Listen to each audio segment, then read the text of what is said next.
सुरासुरा से वितपाद पंकजा करे विराजत कमनीय पुस्तका विदेश च पत्नी कमलासन प्रिया सरस्वती नृत्य तो वाची में सदा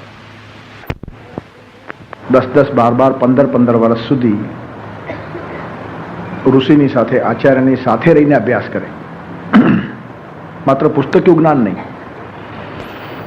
પણ જીવનનું દર્શન, પ્રકૃતિનું સાનિધ્ય એમને પ્રેરણા આપે, પ્રત્યક્ષ ગુરુનું જીવન જોવા મળે અને સાથે સાથે જ્ઞાનની ઉપાસના ચાલે. અને આટલું જીવંત વાતાવરણ હોય કે એ ઋષિના આશ્રમને છોડીને જવાનું મન જ થાય નહીં. કન્યા સાસરે જતી વખતે જેમ રડે ને તેમ તપોવન છોડીને જતી વખતે વિદ્યાર્થીઓ રડતા હતા. આવું એક ભાવમય વાતાવરણ તૈયાર કરવાની તાકાત ઋષિમાં હતી. એનું કારણ ઋષિ પાસે એક માતૃ હૃદય હતું. પ્રેમ કરવો ને એ તો માનો ઇજારો છે, મોનોપોલી છે. જગત આખા ઉપર પ્રેમ કરવાને માટે ભગવાનને પણ માતૃ સ્વરૂપ લીધું છે ને ઘર ઘરમાં ઘૂસી ગયા છે, નહીં તો આખા વિશ્વ સુધી ક્યાં પહોંચાય. તેથી અનંત રૂપે ઈશ્વર વિભક્ત થયો અને માતૃશક્તિમાં બિરાજમાન થયો. તેથી માનું બીજું નામ જ પ્રેમ. માં કેવળ પ્રેમ જ કરી શકે છે, પ્રેમ સિવાય કશું કરી જ શકતી નથી. અને પ્રેમ સિવાય બીજું જ્યારે માં કરવા લાગશે ત્યારે આ સૃષ્ટિ જીવવા જેવી નહીં રહે. પ્રેમનું પ્રતિ સ્વરૂપ, પ્રેમનો પર્યાય એટલે માં. અને આ ઋષિ પાસે અતિશય શ્રેષ્ઠ એવું માતૃ હૃદય હતું અને પરિણામે જતી વખતે વિદ્યાર્થીઓ રડતા હતા. અને ઋષિ પણ આટલા નિખાલસ ભાવથી વાત કરે, તમે મારી પાસે ભણ્યા છો, મારા ઋણનો સ્વીકાર કરજો, મને યાદ રાખજો, આવું બધું ના કે. ઋષિ બહુ સરસ કે તમે મારી જોડે રહ્યા ને 10-12 વર્ષ, 15 વર્ષ, તો કદાચ કેટલીક મારી અધૂરાશો પણ તમે જોઈ હશે, તો એને ભૂલી જજો અને કંઈક સારું રાખ્યું હોય ને તો લઈ જજો. યાન યસ્માકમ સુચરિતાની તાની ત્વયોપાસ્યાની નો ઇતરાણી નો ઇતરાણી. જે અમારા સચ્ચરિત્ર છે, સુચરિત્રો છે, સારી વાતો મળી હશે ને, હા તે લો. તેથી અમને ભૂલી જજો. આમ જ્યારે ઋષિ કે ને ત્યારે તો વિદ્યાર્થીઓ ધ્રુસકે રડે. કોઈ કાળે જેને ભૂલી જ શકાય નહીં એ માણસ સામે ચડીને મને ભૂલી જાવ એમ કે ને, એ હૃદયને હચમચાવી નાખે એવી વાત છે. એનું કારણ આટલો બધો પ્રેમ આપ્યો છે. રાતના 12-12, 1-1 વાગે ઋષિ નીકળે. ઠંડીના દિવસો હોય અને કોઈ વિદ્યાર્થી ઓઢીને સૂતો હોય ને એની ચાદર આડી આવડી થઈ જાય તો એને ચાદર ઓઢાડી જાય, ખબર પણ ન પડે. આપણે નાનકડું કામ પણ નોંધ ન લેવાય તો કરતા નથી, પણ માતૃ હૃદય આવ્યું ને પછી નોંધ લેવાનું મન જ ના થાય. માં કોઈ દિવસ હિસાબ રાખે? હિસાબ રાખે તે માં નહીં. અને પ્રેમમાં હિસાબ હોય જ નહીં. બહુ જ બચપણમાં આપણે જ્યારે પ્રાઇમરી સ્કૂલમાં ભણતા ને 2-3 ધોરણમાં, ત્યારે એક નાનકડી વાર્તા એમાં આવતી. ઘણા બધાએ વાંચી હશે. દીનુનું બિલ.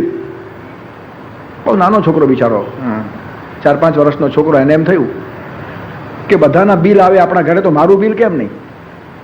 દૂધવાળાનું બિલ આવે, દાણાવાળાનું બિલ આવે, છાપાવાળાનું બિલ આવે, લાઇટનું બિલ આવે, ટેલિફોનનું બિલ આવે. તો એને વિચાર કર્યો હું પણ બિલ બનાવું. પછી દીનુએ બિલ બનાવ્યું અને એમાં નાના કામો લખ્યા કે નાની બેન છે મારી, 10-12 મહિનાની, એને આજે સવારના અડધો કલાક મેં રમાડી, એને 8 આના. બાના કહેવાથી બજારમાંથી કોથમરી મરચા લઈ આવ્યો દોડતો જઈને, તેની પાવલી. આમ બધું આડું લખ્યું અને ટોટલ માર્યો ₹100 બિલ અને બાના ટેબલ ઉપર મૂકી દીધું. જે નાના 2-4 કામો એને કરેલા તે લખી નાખ્યા અને સામે પૈસા લખ્યા અને ટોટલ મારીને ₹100 બિલનું કરી અને ટેબલ પર મૂકી દીધું અને સૂઈ ગયો. એને એમ કે સવારના ₹100 ટેબલ ઉપર આવી જશે. રાતના બાએ આ બિલ વાંચ્યું, બા હસવા લાગી.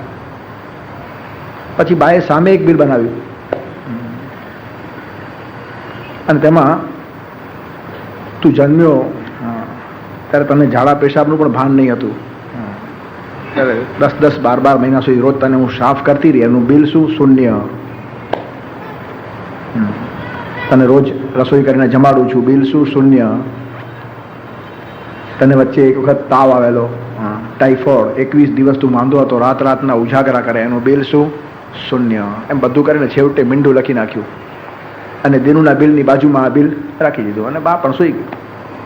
સવારના દિનુ ઉઠ્યો, દોડતો ગયો ટેબલ પાસે, પોતાનું બિલ જોયું, પણ ₹1 નહોતો. એને એમ થયું બાએ બિલ વાંચ્યું નહીં હોય, પણ ત્યાં તો બાજુમાં બીજું બિલ પડેલું, એને વાંચ્યું અને ચોધાર આંસુ એના આંખમાંથી આવ્યા કે આટલું બધું કરીને પણ બા લખે છે શૂન્ય અને હું કોથમરી લાવવાના પૈસા માગું છું. હું આ શા માટે કહું છું? બા હિસાબ કરતી નથી ને હિસાબ કરે તે બા હોતી નથી. બા કઈ દીકરાની સેવા વળતર મળે એટલા માટે કરે. ગળપણમાં મને કામ લાગશે ને આવી અપેક્ષા પણ બહાર રાખતી નથી. એ તો પોતે કામ આવી જવા માને છે, ખપી જવા માને છે. ત્યાગ અને બલિદાનની મૂર્તિ, એનું જ નામ માં. તેથી માં છે ને એ નિત્ય નૂતન નવો વિષય છે. આ વિષય કોઈ કે છાપામાં વાંચ્યો હશે, પછી મને એક ભાઈ મળ્યા ટ્રેનમાં, મને કે બહુ ચવાઈ ગયો છે આ વિષય. તો માતૃદેવો ભવ એટલે હજારો વર્ષથી લોકો બોલતા જ આવ્યા છે, એમાં તમે શું બોલશો? મેં કીધું બા કોઈ દી ચવાઈ જાય, ખવાઈ જાય? તમે રોટલી રોજ ચાવો છો, છતાં એમાંની મીઠાશ ગઈ છે? 50, 60 વર્ષ સુધી એની એ રોટલી ખાઓ છો, કેટલી ચાવી નાખી હશે, પણ એ ચવાઈ ગઈ ને ખવાઈ ગઈ, એમાં મીઠાશ નથી એમ કોઈ કે? 100 રૂપિયાની કે 500ની કેટલી નોટો તમે ગણી નાખી હશે, પણ કોઈ દિવસ કહો છો કે હવે એમાં મીઠાશ નથી, આની આ નોટ શું ગણવાની? તો રોટલીમાંનો પણ રસ ન ઉડી જાય ને નોટોનો રંગ પણ જો ન ઉડી જાય, તો માં જેવી જીવંત વ્યક્તિનો રસ અને રંગ કેમ ઉડી જાય? આ તો જીવતી જાગતી સ્નેહની પ્રતિમા છે. તેથી આ વિષય કોઈ દિવસ જૂનો થાય જ નહીં, નિત્ય નૂતન છે. તેથી ઋષિ જ્યારે બાળકને વિદાય આપે ને ત્યારે કેટલાક સંદેશા કહેતો હતો કે તમે શું કરજો, હવે જગતમાં જાઓ છો અને જવું જ જોઈએ. પાંખો આવી કે ઉડવું, જઈને ગગને વિચરવું. કોઈ દિવસ ગુરુ છે ને એ પોતાના શિષ્યને પકડી ન રાખે, અને બા પણ દીકરાને પકડી ન રાખે, છૂટો મૂકે જગતના પ્રાંગણમાં. કારણ કે પોતાના દીકરાનો વિકાસ થાય ને એમાં બાને આનંદ હોય. મારો છેડો પકડીને જ મારો દીકરો ફર્યા કરે એમ કોઈ બા ઈચ્છે? અને ઈચ્છે તો કંઈક ઓછું છે એના મગજમાં. બા તૈયાર કરીને મોટો કરીને પછી જગતના પ્રાંગણમાં છોડી મૂકે. તેથી પાંખો આવી કે ઉડવું, જઈને ગગને વિચરવું, પણ ખાવા વિષામો કોદી આવવું. વૃક્ષ પર જેમ પંખીઓ વિષામો ખાવા આવે ને, તેમ બાળકો બા પાસે આવે અને શિષ્યો તપોવનમાં ક્યારેક આવે થાક ઉતારવાને માટે. એનું કારણ માતૃ પ્રેમથી પરિપ્લાવિત થઈને આ શિષ્યો વિદાય થાય. અને તે વખતે જે સંદેશો ઋષિએ કીધેલો છે ને, જીવનનો અમૂલ્ય સંદેશ આપેલો છે ને, તેમાંનું આ સૂત્ર છે માતૃદેવો ભવ. જેને કોન્વોકેશન સ્પીચ કહેવાય આજની ભાષામાં. તપોવન છોડીને વિદ્યાર્થી જાય ત્યારે અંતિમ જે સંદેશ ઋષિ આપે ને વૃક્ષ નીચે બેસીને, અને તેમાં કહે છે સત્યમ વદ ધર્મંચર માતૃદેવો ભવ પિતૃદેવો ભવ આચાર્ય દેવો ભવ સ્વાધ્યાયાન મા પ્રમદ શ્રદ્ધયા દેયમ. આવી રીતનું આખું લિસ્ટ છે.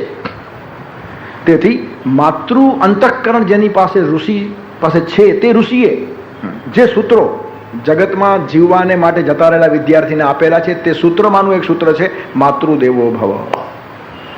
અને તેથી એનો મહિમા છે. માતૃ પ્રેમનો મહિમા એ ઋષિએ ગાયો છે કે જેને માતૃ પ્રેમનો મહિમા ખબર છે. કોઈ જ આચાર્ય તમે જુઓ માના પ્રેમને ભૂલ્યા નથી. આચાર્ય શંકર, એમને દીક્ષા લેવાની પરવાનગી માગી જ્યારે મા પાસેથી, ત્યારે માએ એક ઈચ્છા અભિવ્યક્ત કરી કે દીકરા તું જાય છે ખરો, પણ મારું હૃદય આ ભાર ઝીલી શકતું નથી. ત્યારે આચાર્ય શંકર કહે છે માં ફિકર ન કરો, તમે મારી જોડે છો અને સતત હું તમારી જોડે છું. વૈશ્વિક કામ બહુ મોટું મારે કરવાનું છે, પણ એક વાત કહું, તમે જ્યારે મારું સ્મરણ કરશો ને તમારી પાસે હાજર થઈ જઈશ. તો માતૃ પ્રેમમાં કેટલી તાકાત છે. અને ત્યાર પછી શંકરાચાર્ય બહુ મોટું વૈશ્વિક કામ કર્યું છે. ટોચના તત્વવેત્તા તરીકે જગતમાં એ જાહેર થયા છે. હિમાલયની ઊંચાઈ જેટલી એની બુદ્ધિની ઊંચાઈ છે, અને સાગરના તળિયાને પણ માપી લે એટલો હૃદયનો ઊંડાણ ભરેલો ભાવ છે. તેથી બુદ્ધિનો હિમાલય અને ભાવનો સાગર આવી રીતનો આચાર્ય શંકર આખા જગતને હચમચાવી નાખે છે. તત્વજ્ઞાનની પરિસીમાઓ એને માપેલી છે. એના કરતાં મોટો તત્વજ્ઞ જગતમાં બીજો ગોતવો પડે. પણ અંતિમ સમયે મા એનું સ્મરણ કરે છે ને મા પાસે હાજર થઈ જાય છે. પણ એકચ્યુઅલી સંન્યાસ લીધા પછી તો મા બાપ રહે જ નહીં. સંન્યાસ એક પ્રકારનું મૃત્યુ જ છે. તેથી બધાને છોડીને માણસ ચાલ્યો જાય. પણ માનો પ્રેમ આચાર્ય શંકરને ખેંચી લાવે છે અને માની પથારી પાસે આચાર્ય શંકર બેસે છે અને મા એને કહે છે, દીકરા તું તો ખૂબ મોટો થઈ ગયો, આખી દુનિયામાં તારું નામ થઈ ગયું છે, ત્યારે થોડો સત્સંગ મને તો કરાવ. અને પછી આચાર્ય શંકર તત્વજ્ઞાનની વાતો બા પાસે કરે છે. ત્યારે બા કહે છે, દીકરા મને આ બધી ખબર નથી પડતી, તારું જ્ઞાન મોટું હશે, પણ હમણાં તું જે બોલી ગયો ને એ તો એક કરસિયાની અંદર કે લોટાની અંદર કાંકરા નાખીને કોઈ કે ખખડાવ્યા હોય ને જે અવાજ થાય ને એવું મને લાગ્યું. આ તારું બ્રહ્મ સત્ય અને આ જગન મિથ્યા અને આ રજુ સર્પ અને આ સુક્તિ રજત ને આ બધું શંકરાચાર્ય બોલે, માને પકડાય નહીં. ત્યારે માં કહે છે કે આ બધું જ્ઞાન બહુ સારું છે, દુનિયાને ગમતું હશે, દુનિયાને પચતું હશે, સમજાતું હશે, પણ ઈશ્વર પ્રત્યક્ષ સામે સાકારિત થાય આવું કશું તું મને ન કહી શકે. અને આચાર્ય શંકર પલક માત્રમાં નીચે ઉતરી આવ્યા છે. આચાર્ય મટીને પુત્ર શંકર બની ગયો અને એને માની શિવ ભક્તિ ખબર હતી. તેથી શિવના સ્તોત્રો ગાવાની શરૂઆત કરી અને આટલા મધુર સ્તોત્રો ગાયા છે કે પ્રત્યક્ષ શિવના દર્શન માને સામોસામ કરાવ્યા છે આ માણસે. અને જે લોકો વૈજ્ઞાનિક રીતે સંશોધન કરે છે આ સ્તોત્રોનું, તે કહે છે કે જે સુરમાં, સ્વરમાં, ધ્વનિમાં અને જે રીતે આચાર્ય શંકરે સ્તોત્રો ગાયા છે એ જ રીતે જો ગવાય તો એ ધ્વનિ હવામાં એક આકાર ઊભો કરે છે અને એ આકારની જો ફિલ્મ લેવામાં આવે તો જેવું સ્તોત્ર છે ને એવું રૂપ સામે ઊભું થાય છે. શિવનું સ્તવન ગવાતું હોય તો સામે શિવ ઊભા થાય. જટાધારી, ગંગા અંદરથી વહે છે, ત્રિલોચન છે, નાગ ગળામાં છે, કૈલાસ પર્વત ઉપર હિમાલયના ગિરિશૃંગ ઉપર બેઠેલા છે. એ શબ્દોમાં એ તાકાત છે કે ધ્વનિને જો ચિત્રાંકિત કરવામાં આવે ને તો એ સ્તોત્રમાંથી આવું ચિત્ર ઉઠે છે. એમ વિજ્ઞાન આજે આપણને કહીને આચાર્ય શંકર માટેનો આપણો ભાવ વધારે છે કે આ ખાલી કોઈ સામાન્ય કવિએ ગોઠવેલા જોડકણા નથી, પણ એ શબ્દોમાં એ તાકાત છે કે જેવો ધ્વનિ તેવું ચિત્ર સામે ઊભું થાય. ત્યારે માં શિવજીના પ્રત્યક્ષ દર્શન પોતાની માને પુત્ર શંકર કરાવે છે.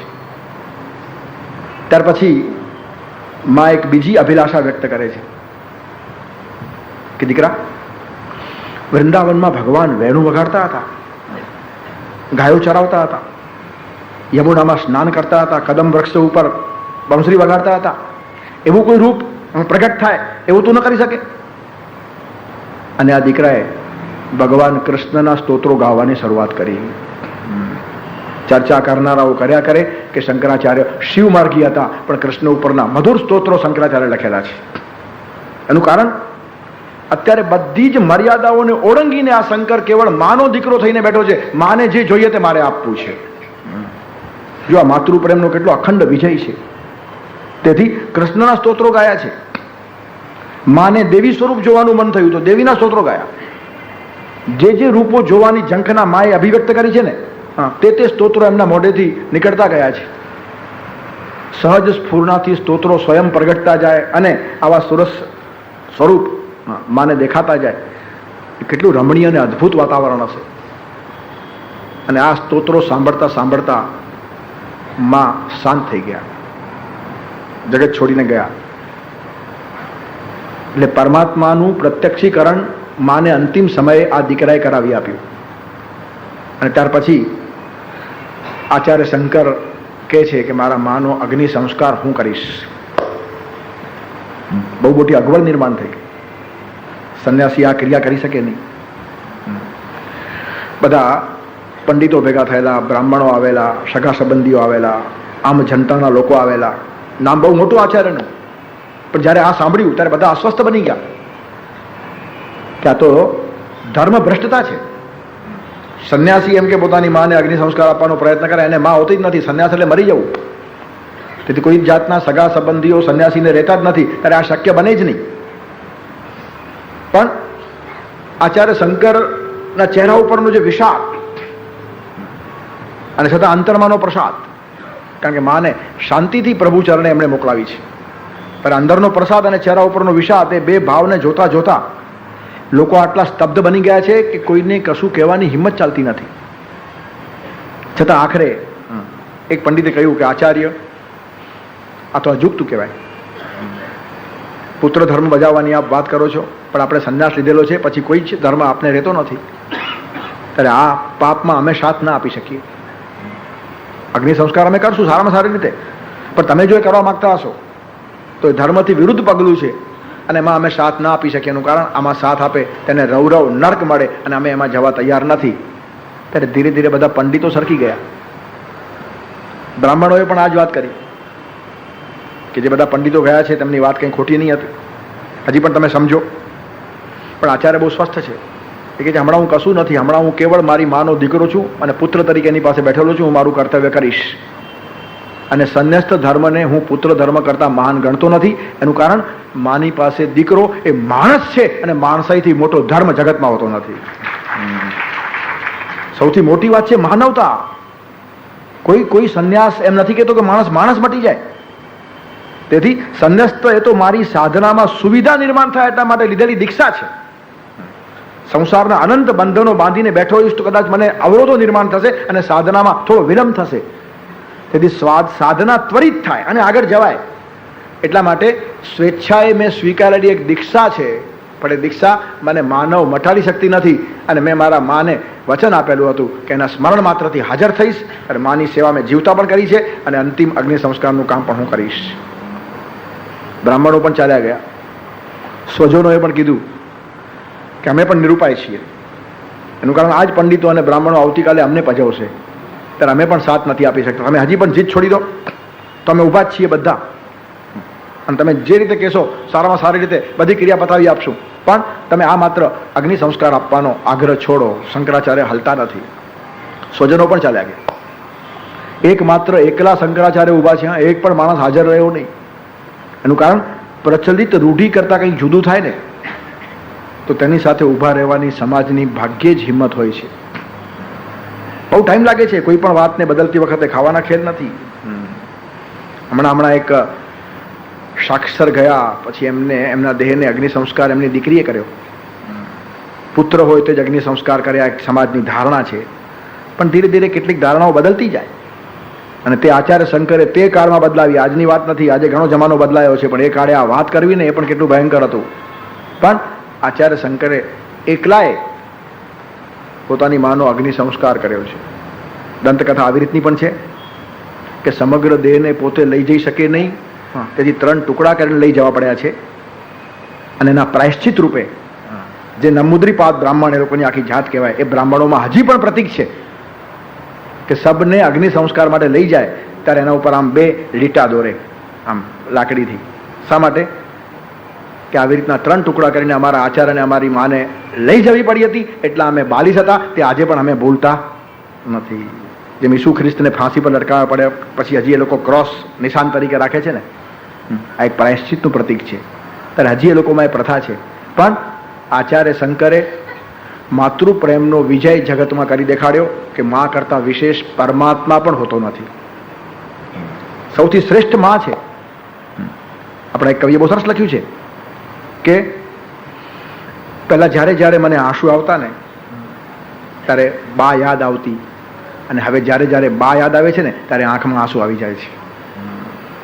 બા જીવતી હોય ત્યારે આંસુ આવતી વખતે બા યાદ આવે, અને બા ચાલ્યા ગયા પછી બા યાદ આવે ને ત્યારે આંખમાં આંસુ આવી જાય. તેથી માતૃપ્રેમ એ શ્રેષ્ઠ પ્રેમ છે. પ્રેમ એ મા માટેનો પર્યાય શબ્દ છે, જેમ પરમાત્મા માટેનો પર્યાય શબ્દ પ્રેમ છે.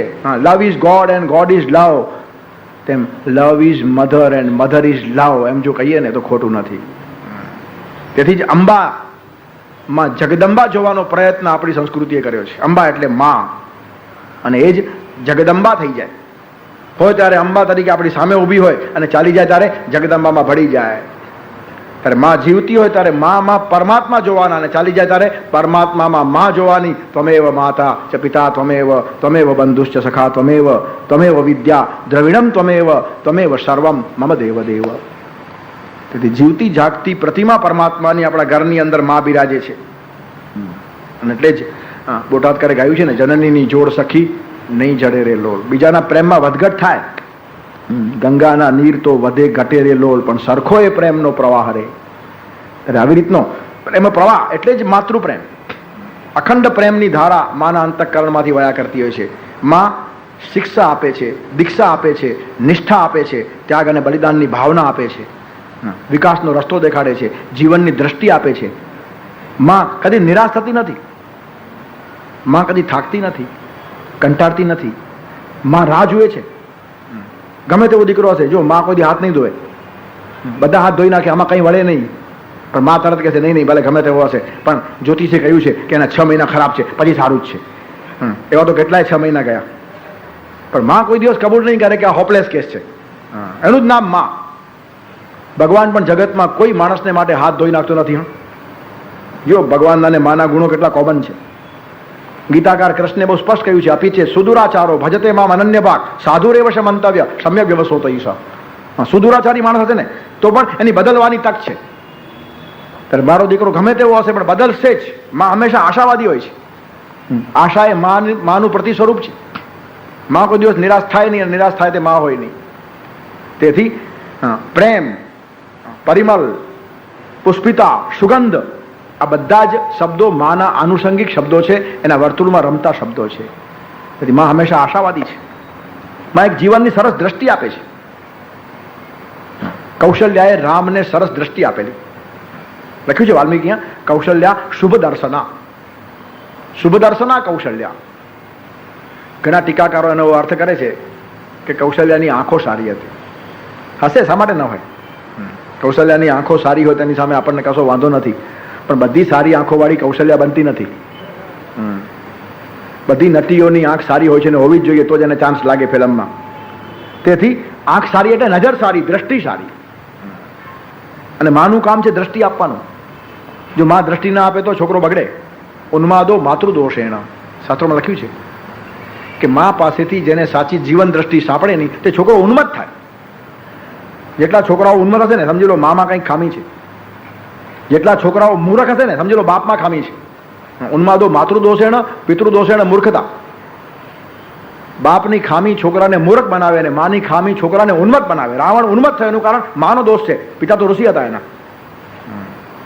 તેથી રાવણ અતિશય ઉન્મત્ત થયો છે એનું કારણ એ માનો દોષ છે. ત્યારે કહેવાનું તાત્પર્ય, કૌશલ્યા એક સરસ માં મળી રામને, અને એવું સરસ જીવન દર્શન એને આપ્યું છે કે રામને જીવનમાં કોઈ દિવસ ક્યાંય અગવડ પડી જ નથી. પાસ્કલ કહે છે, you can't make a man happy, he must learn how to be happy. તમે કોઈ માણસને સુખી બનાવી શકતા નથી. સુખી કેમ થવું તે એને પોતે શીખવું જ પડશે. અને શીખવાની વાત, એ દીક્ષા નાનપણથી માએ આપવાની હોય છે. ત્યારે માં શું કરે છે? જીવનની દ્રષ્ટિ આપે છે. જો વનવાસમાં જતી વખતે પણ રામને કોઈ દુઃખ નથી. ભરતને રાજગાદીને રામને 14 વર્ષ વનવાસ આવી રીતનું માગ્યું છે. હસતા રમતા રામ ગયા છે. એમાં શું છે? સરસ થયું, બહુ સારું થયું. કેટલી સરસ જીવનની ધારા મળી છે. કઈકઈનો મારા ઉપર વધારે પ્રેમ છે એમ રામ કહે છે. એનું કારણ, મને આવું મુક્ત જીવન આપ્યું. બસ ગગન ઓઢણું ને ધરા પાંગરણ છે, નિજાનંદમાં મસ્ત વાતાવરણ છે, ધરતીની બિછાત છે ને આકાશનું ઓઢણું છે, કંદમૂળ ખાવાના, ઝરણાઓના પાણી પીવાના. એટલે વાનપ્રસ્થ થયા પછી 50-60 વર્ષે જે જીવન મળે ને તે અત્યારથી મળ્યું છે. અને અયોધ્યાના રાજકારભારનો બધો બોજો પોતાના દીકરા ઉપર નાખ્યો છે. એટલે કઈકઈને ભરત કરતા મારા ઉપર વિશેષ પ્રેમ છે. પોતાના દીકરાને દાબી નાખ્યો અને મને ખુલ્લો મૂક્યો. આ એક જીવનની દ્રષ્ટિ છે. આવી દ્રષ્ટિ જો મા પાસે મળી હોય ને, અરે તાકાત છે કોઈની કે દીકરાને દુઃખી કરી શકે? જેની માએ દ્રષ્ટિ આપી હોય ને એનો દીકરો કોઈ પણ સંજોગોમાં દુઃખી થાય જ નહીં. એનું કારણ, એની પાસે એક નજર છે. અગવડ પણ એના માટે તક બની જાય, અને દ્રષ્ટિ ન હોય તો તક પણ અગવડ થઈ જાય. ઓપોર્ચ્યુનિટી બીકમ્સ ઇનકન્વિનિયન્સ, અને દ્રષ્ટિ મળી હોય તો ઇનકન્વિનિયન્સ બીકમ્સ ઓપોર્ચ્યુનિટી. સર્વેત્ર સુખિનઃ સંતુ સર્વે સંતુ નિરામયા સર્વે ભદ્રાણિ પશ્યંતુ મા કશ્ચિદ દુઃખમ.